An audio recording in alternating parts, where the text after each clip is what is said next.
Thinking of moving right here to the Destin, Florida area? Listen, it's not all white sandy beaches and sunny days. In fact, there are some things that might be big deal killers to a lot of people. I've lived here long enough to know the good, the bad, and the unexpected, and in today's video, we're going to be going over all of it. So whether it's the amazing vibes that you're looking for, or you're trying to figure out a little bit more about the weather, this video will definitely help.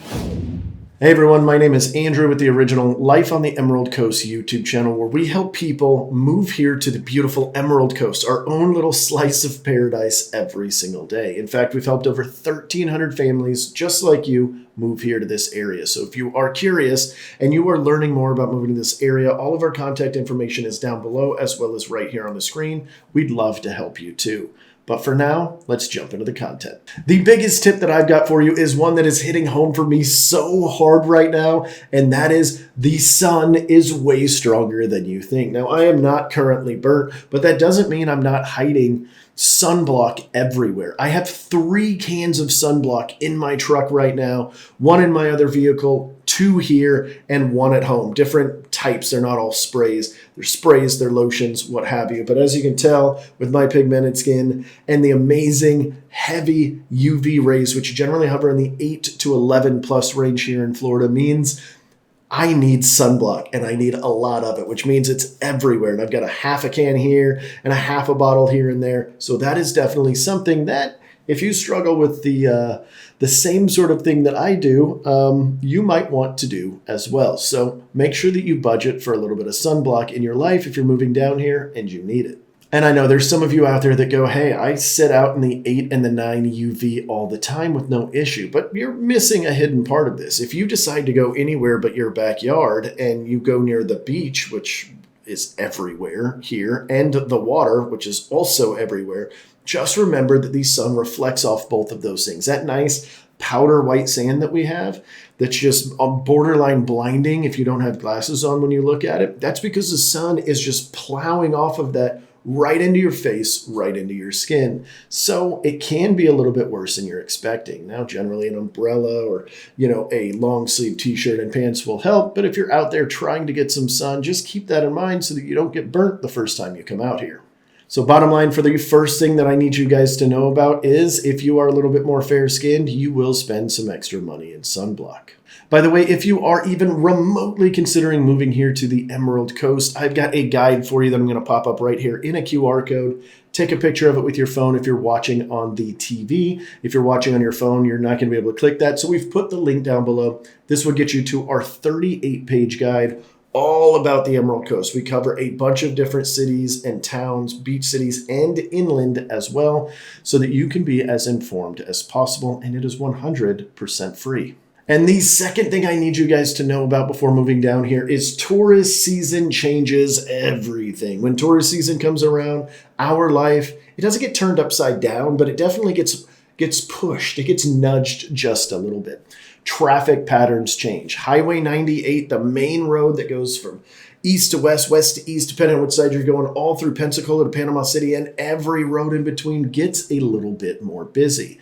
And those aren't the only areas that are going to get busy, although because that runs parallel to the beach where everybody is going, the beach, shopping, fun, entertainment, restaurants, that main road is going to hit all of them. Because of that, it is going to sometimes feel like a parking lot. Now, that definitely depends on where you're at, particularly in the more touristy areas like around Destin, around Miramar, around Sandestin, and a little bit going into 30A. It is going to get packed pretty quickly. So you've got to have a little bit of a stomach to be able to sit in traffic when you're a local here, because you're probably just living your daily life while other people are on vacation sitting on 98 like it's nothing.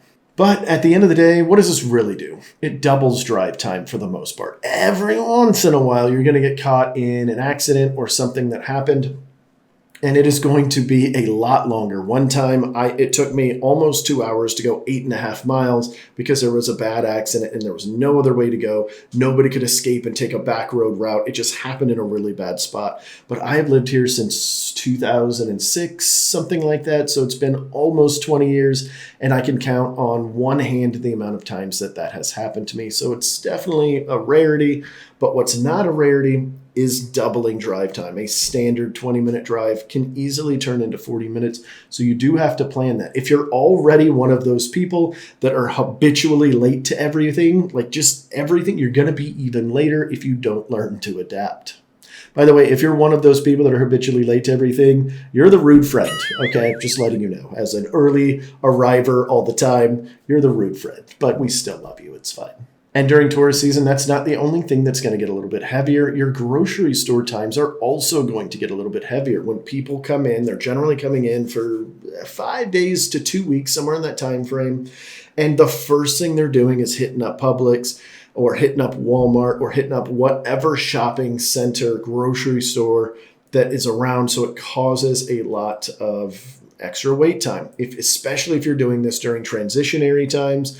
In certain cities, like in Fort Walton, for instance, a lot of the condos turn on a Saturday, meaning people are leaving on Saturday and they're coming in on Saturday. So the folks coming in, they want to get food for the whole time because they've got a kitchen here. And honestly, who wants to be eating out every day in Destin, this amazing seafood we have all the time? That would be terrible. So you've got to go to the grocery store to get some of your food. And then, of course, the main thing that affects most of us locals is the beaches. The beaches are obviously going to get more packed during tourist season, but that's going to be mid-morning to about afternoon. So if you go super early in the morning or in the evening time frame, you're going to be good to go. But most of us locals, we stick away from the beaches during the tourist season because it does get to be a little much. Tourist season is typically going to start around like April, May, but it doesn't really get busy like what I'm talking about now until about July. And then from July till the end of August, it can be a little bit painful. Of course, if you're visiting around Memorial Day or any other holiday, those are going to be the peak season, like the most peak of the peak. So July 4th weekend in particular, it's wild. Just stay inside. That's what us locals, stay inside. We're just going to get Ubers, us locals. We're not going to go to the beach. We're not going to do any of that stuff. We're going to stay inside, or we're going to go to one of the bigger, more local-friendly events. But what exactly can you do to help alleviate some of this pain of the stuff that I'm talking about? Well, it's very simple. Once you live here for a little bit, you'll start figuring out the pathways or the cadence of how all the traffic goes, when you can leave, when you cannot leave. Like I know I don't leave my office to go east unless it is before about 11 a.m., but not around 9 a.m. either. So about 9 to 11. I go a little bit earlier than that. It's going to be busy with commuters. If I go during that time frame, it's going to be a little bit better. That's one example. Also learning some of the side beaches or side roads and side beaches and hidden beaches that a lot of people don't know about. That's going to definitely help. And then taking some of the alternate routes through some of the cities, like in Destin, going up Airport Road and Fort Walton Beach, coming up and around to get to the bridge. Like there's a bunch of little techniques that you're going to learn over time that the tourists are not necessarily going to know. And honestly, a lot of times the GPS isn't even suggesting to them, which is a good thing because we need to save those spots for us. All right, next up on my list is different beaches, different vibes. Not every beach is the same. If you've ever come to visit the Destin, Florida, or Pensacola, Panama City Beach, 38, any of these areas, and you've gone to the beach, that beach is way different than the beach next door. And I mean way different. Navarre Beach and Destin Beach, night and day, right? Okaloosa Islands beaches and the beaches on 30A, couldn't be further away from different, or couldn't be further away from being close to each other. You get my point. They're completely different, and so are the vibes. So let me give you a few examples of that. And this one I'm going to tailor just in Destin, even though this video is about the entire area, just some beaches in Destin to show you even within its own city, it can be different.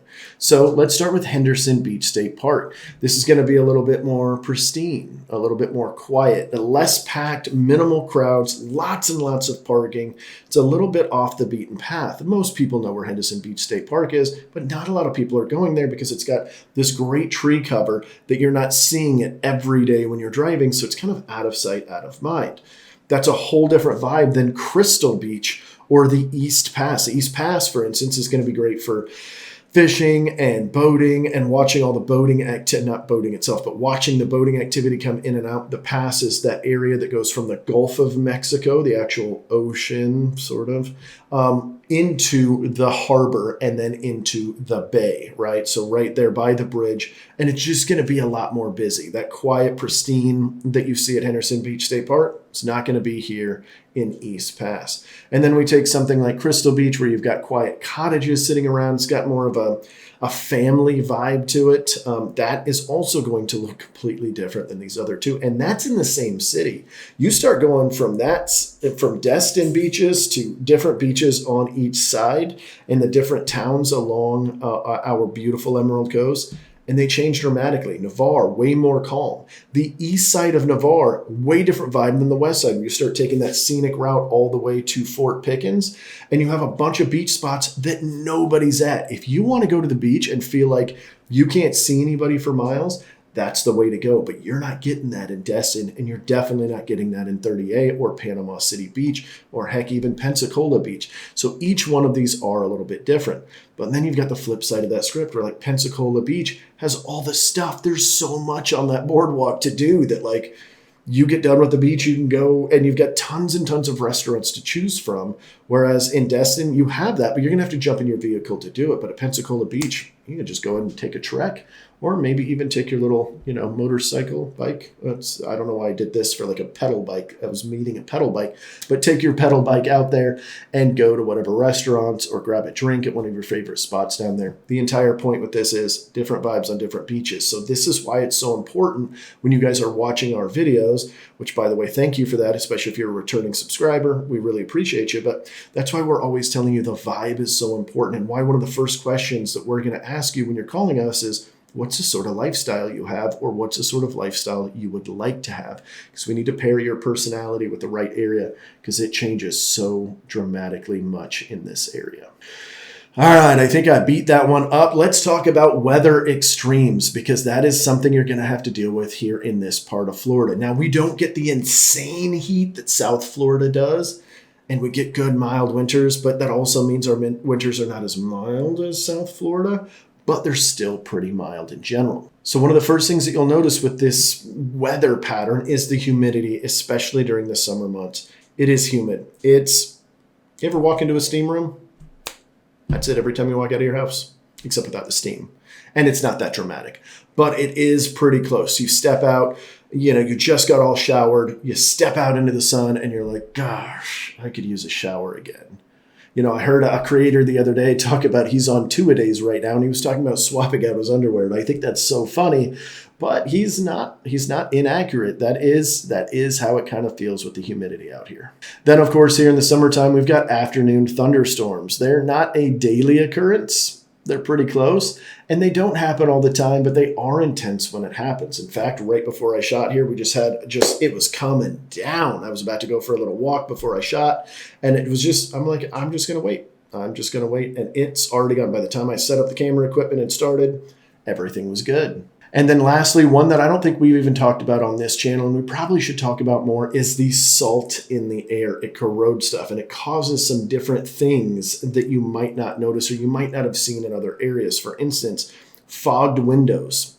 Fogged windows happen just about everywhere, but there's a difference here. We have a salt corrosion that can sometimes get into some of the older style windows, and it will create like this haze. It almost looks like it's on purpose, and it almost looks like you can wipe it off. I was just in a house today that had it on several windows, and I even tried to I was like, maybe this is on the outside. Nope, it's the salt corrosion that got inside of the window, and you just got to replace it. So little things like that happened here and there, or does happen here and there. So you just got to be aware of that, because if that's a deal breaker for you, then you might want to choose a different place to live. And last thing on the weather that I'm going to talk about is hurricanes, because I wouldn't be doing this video any justice if I didn't mention that, yes, we get hurricanes. Now, they are much more rare in this part of Florida than they are in that big portion that's just sticking out in the ocean there, right? But we still get hit. Sometimes a hurricane comes through and comes right up. Rare, but definitely still something you want to be prepared for. Getting a hurricane kit ready, having that ready at your house is good to go. In fact, we've got a QR code I'll throw up right here with one of our hurricane kits, one of our hurricane things. It's completely free. You can have it if you're a little bit closer to moving down here. Maybe you're not moving to this area or something like that. You can have it for free, and it'll just kind of get you set up and started with your hurricane kit. Next up on my list is cost of living is completely different depending on which city you're looking in and what you're looking at. This is going to be a big decision maker in you moving down here. If it's not in your price point, you're not going to do it, right? And it changes so much. Inland to, inland versus right on the water in Destin versus right on the water in Navarre. All of these prices are considerably different. Let's take Crestview versus Destin, for instance. Destin hovers around $650,000 on average. Of course, you can get much cheaper than that, or more affordable is a better way to word that, and least affordable or more luxury. You've got that whole range, and then you go over into Crestview where the average price point's closer to $300, $325 range. You can see that's a big difference. It's half the price, but it is further away from the beach. And these are things that you definitely want to take into consideration whenever you're moving down here. If you need help with that, just reach out to us. My information will pop up right here, and we can definitely help out. Now, since we're on the subject of cost of living, the housing price isn't the only thing to consider. If you've been looking in Florida, you're probably hearing insurance. Insurance is all the buzz right now. We're seeing a little bit of an increase, but it's not near as dramatic as what the headlines are making it sound like. I don't know what's going on in South Florida. I don't know if they're getting hit really hard or what, but ours are changing. They're just not changing that much. It's definitely more expensive. But we've had properties have insurance as low as $900 per year recently, like in the last month and a half. So it definitely ranges, but it is something to think about because it is part of that cost of living factor. So we've got to take it into consideration. Then, of course, on the cost of living subject, we've got seasonal pricing. Sometimes some restaurants, some activities, and some entertainment options are going to change prices during the tourist season versus non-tourist season. And they don't always discriminate, probably isn't the right word, but they don't always help out the locals. A lot of them do have locals discounts and stuff, but you got to remember to bring your ID card and show it to them. You should have your ID card on you anyway, but a lot of times we don't think about it, and they're not going to think to ask, especially during tourist season, because they just assume everybody that's coming in is a tourist. Now, there is some silver lining to all of this, and that's a couple of different things. We've got no state income tax, which is huge, right? That's a big cost that you're saving there. And then, of course, we've got homestead. That just means if you move here and you change your residency to Florida, you get new tags on your car, and you get a Florida driver's license and buy property out here, your property taxes are going to be considerably lower on a homesteaded property. In fact, I don't know how this is going to pan out, but our governor right now is talking about getting rid of taxes, homeowners taxes for primary residents that are homesteaded completely. Because the state brings in so much money into the economy from tourism, they're basically saying, hey, we're going to help out the folks that live here that have to deal with the tourism every day, we love you guys, by the way. When I say deal with, I don't mean in a bad way. It's just that's kind of how they're maneuvering it, of like, hey, we've got to put in all this infrastructure and help out all the tourists and make sure that, all that. So we're going to give that benefit to you. How it pans out, I won't know, but they are in talks about that right now. Next up on my list is HOA rules and neighborhoods and things to consider within them. First and foremost, if you want to purchase a home and you're thinking, hey, this is going to be a phase of my life, I'm going to live in Florida for a decade or 5 years, then I want that property to rent out, make sure that you're buying in a place that allows that, because a lot of our HOAs do not allow rentals at all. Even some of the condos. I was just in a condo today that does not allow short-term rentals. It's a condo on the water, would be prime for it. But the owners have decided they don't want that in their building. They want to keep it to second homeowners, like people that are using it as a second property, and primary homeowners, so that they can keep the aesthetics up and it won't be as loud, it won't be as noisy, having the tourists come in and out. So just depending on the complex and or house and or neighborhood that you buy in, there could be some rental restriction rules you should consider. Then, of course, when it comes to HOAs, if you buy even in a single family development, there could be rules. There could be a structural committee saying, hey, if you change anything, the aesthetics of your home, you want to repaint your home, you've got to get it to go through a structural review board before you can do those things. Now, luckily in our area, the HOAs are not overly painful just depending on the city that you're in. Some cities and some beach towns are a little bit worse than others, worse in quotations, because there is a lot of benefit to it. If we take a city out at 30A, let's say Alice Beach, for instance, there's a good reason why they have so many rules. Alice Beach is picturesque. It's Instagrammable. It's gorgeous out there.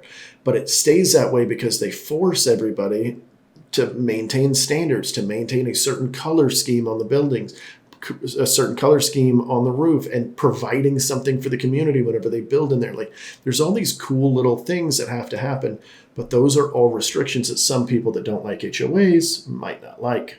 So bottom line is, always read the HOA documents, or COA if it's a condo, documents before you purchase. Of course, if you're using us to purchase that, we're going to go over all of that with you and ask pertinent questions to let you know all about the HOA bylaws and covenants and restrictions. Next up is a good one, in my opinion, and that's the Emerald Coast lifestyle. It is different than any place I've ever been to. There's a reason why when the military moved me down here in 2006, I couldn't leave. When I got out of the military in 2014, you couldn't have paid me to move anywhere else. I just love this area too much. So I know I'm being biased here, but Emerald Coast lifestyle is outstanding. Even if you're not utilizing any of the Emerald Coast lifestyle stuff that I'm about to mention, it's still pretty cool to be around all the time. So first off, golf cart communities are a thing. And there's stuff to do. It's not just like a neighborhood that you might see in a different state where it's like, yeah, you can drive your golf carts in the neighborhood, but there's nothing to go do. Maybe there's a pool and that's about it. No, you like in Fort Walton, for instance, you can drive, if you're in a certain part of town, right into the downtown area, and there's parking down there. If you're living in Baytown Wharf, we just did a video on this where we showed all of the parking for the golf carts. So golf cart life is a real thing out here. And on top of that, we've got stuff like fishing. There's a reason why Destin is called the world's second luckiest fishing village, or what have you, or the world's luckiest fishing village. I don't know where I just got second from. The world's luckiest fishing village is because fishing is a big thing out here. We've got a huge fleet, and the fishing happens right offshore. You don't even have to go off about a mile to start getting into what some would consider deep sea style fishing, or, different types of fish that you can get. I don't know anything about fishing. I'm the wrong person. If you call me and like, hey, where's the best fishing spots? I'm going to point you at my friends that go fishing because I'm not the guy. But it is really popular out here. Like I said, even though I don't do it, I really appreciate that they do it out here. And on top of that, you got boating year round. Like, there's about a 2 or 3 week time frame where it's like, all right, this is a little bit too cold to go boating. But outside of that, you're good to go. Paddleboarding, stand-up paddleboarding, tubing if you wanted to go a little bit more inland. There's just, the list continues to go on and on. Then on top of that, from a culture standpoint, we've got a lot of cool festivals and things that go on. We've got the Destin Seafood Festival, for instance. There's always events at the Harbor Walk in Destin, and this is just one city we're talking about. Fishing tournaments and stuff like that. You go into Fort Walton where Billy Bowlegs is, and different parades and festivals, and it goes like this all around. Tacos and tequila, and beer fest and brew fest and craftathon. Those are 3 different beer events, by the way. It's weird that I know all about the beer events. That's a whole different story. But the point is, there's always events going on, and it is stinking awesome. And lastly, probably the coolest thing that I have found in the last 4 or 5 years that I really love, that I didn't like when I first got here, is all of the seafood. I wasn't a seafood person when I moved here. I maybe went out to it once or twice a year. I maybe ordered, even at some of the seafood places, if I'd go with friends, I would be the chicken nugget guy, or I'd get a salad or whatever. It just wasn't my thing. And then one day I had redfish. Redfish opened up my eyes to so much. And now I eat seafood all the time. I even bring some home. There's seafood markets you can literally walk right into with fish they caught hours ago, sometimes even minutes ago. Sometimes the truck is outside and they're loading it up with fish. You walk right in and they're packing it on ice for you. And you're like, I want that one. It's ready to go. It's still squirming a little bit. I'm kidding. It's not squirming a little bit at all. Obviously all the fish are done for at this time, but you take that, weigh it out, hand it to me, take it home and cook it up. And the cool part about that is, I didn't have to go fishing. And I know you're probably thinking, if you're a fisherman right now, you're like, why don't you want to go fishing? Listen, I've had it sold to me every which way. They're like, you could just go sit on the boat and drink beer. And I'm like, that's great. I could just drink beer at home. Okay. I just don't see the point. I could go buy the fish. What do I need to go through all this work for? So that's kind of my thought process on it. But that's just me. if you like fishing, have at it. I'm not judging you. All right, next up is outdoor living reality. We got to talk about this one because there's some pros and cons about this. So even though we talked about some of the lifestyle stuff that's super cool and the hiking and the paddleboarding and boating and all that stuff, there is a small downfall to that is we've got to deal with the other wildlife that's out here. And the wildlife that's most annoying to me, mosquitoes, love bugs, not as much, although they do just demolish my car because you hit them all the time and they just stick to your front grill. That's about the only annoyance there. And then palmetto bugs. Palmetto bugs is a super nice word for the most disgusting flying roach beetle thing that you've ever seen. Okay, they look like a big roach. And then all of a sudden they fly at you.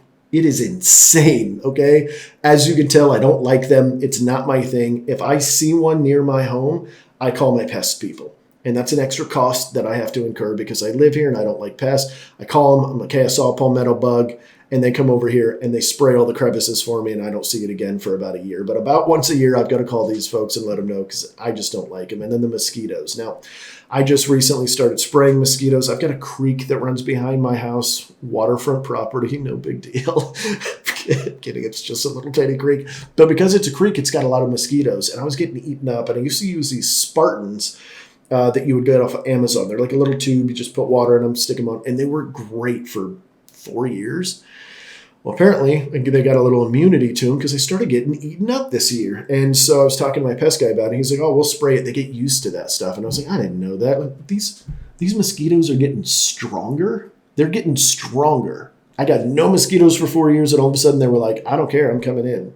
But they started spraying and it's completely away. But pest control is a must, at least for me. Then, of course, we've got the upside of that where you've got outdoor dining that can happen a lot. I love sitting outside by my pool, even, on a hot summer day. I say day, in the evening time when it cools off a little bit, I like it. Just enjoying the weather, enjoying the outdoors, seeing all the beautiful stars, like just very cool. You've also got trail walking. There's a lot. Oh my gosh, there's so many cool trails out here. I've lived here, like I said, since 2006. It's been almost 20 years, and I walk around, I wander from time to time, and I'm, on my fitness journey, so I'm trying to do a little bit more, and I am finding trails all over the place, and some of them are so cool. So hiking trails everywhere. I already talked about, beach days and stuff like that, so you've got all the obvious stuff. And then lastly, mild winters. When we're talking about outdoor living and the reality of it, we've got mild winters, which means you can enjoy paddleboarding in December and golf in January. And yes, golf in January is one of the best spots. Now, unless it's like during that 2 to 3 week period where it actually gets cold, where it gets like 40 degrees, then not for me. Maybe for you, not for me. But if it's still like in the 40s, 50s, 60s, like high 40s, 50s, it's pretty good golfing. It's nice and chilled. I'm not sweating the whole time. It's a nice reprieve. All right, next up is the community vibe. I know we were talking about vibes and personalities and all that stuff, but there is a community vibe in general that each of the different cities kind of encompass. But at the end of the day, it's Southern hospitality sort of feel, right? We call it a mix of Southern hospitality with like a beach town, laid back culture. Hopefully that's the best way to kind of describe it. But people are nice. Like I just loved it out here. I moved a lot when I was, when I was military. And then of course I moved as a military brat when I was even younger. And I've seen all different parts of the country and even the world, different countries and stuff. And people just aren't nice like they are here. They don't have that friendly vibe to them. They don't have that like very welcoming culture, and they do here. And that's one of the most unique, fun things about it. Top of that, got a very heavy military presence, a very heavy retiree and snowbird presence. Then, of course, we have transplants from all over the country. Texas, California, New York, New Mexico, Oklahoma. You name the state, there's somebody here from it. And I know that's true of every state, but like we have a lot of it. And what that does is it creates this like fun diversity where like we're used to it. We're used to it, and we love seeing people from different areas. And so it just creates a pretty good culture around it because everybody gets kind of inundated with it. And it just removes all the tension or any weirdness or anything. And I just really like it. I really do. I think the culture here and the overall vibe is just incredible. Of course, I might be biased. All right, next is what's in a short drive away, because so many different areas of the country have a really cool city and really cool things to do, and then nothing to do around it. And eventually you're looking around and you're like, there's nothing else to do. Like, I'm tired of this place and I don't want to drive an hour and a half to go to some new place to learn it. That commute sucks. What's cool here is there's so much that's just a short drive away. If we're using Destin as our center hub, if you will, you've got 38 right down the road.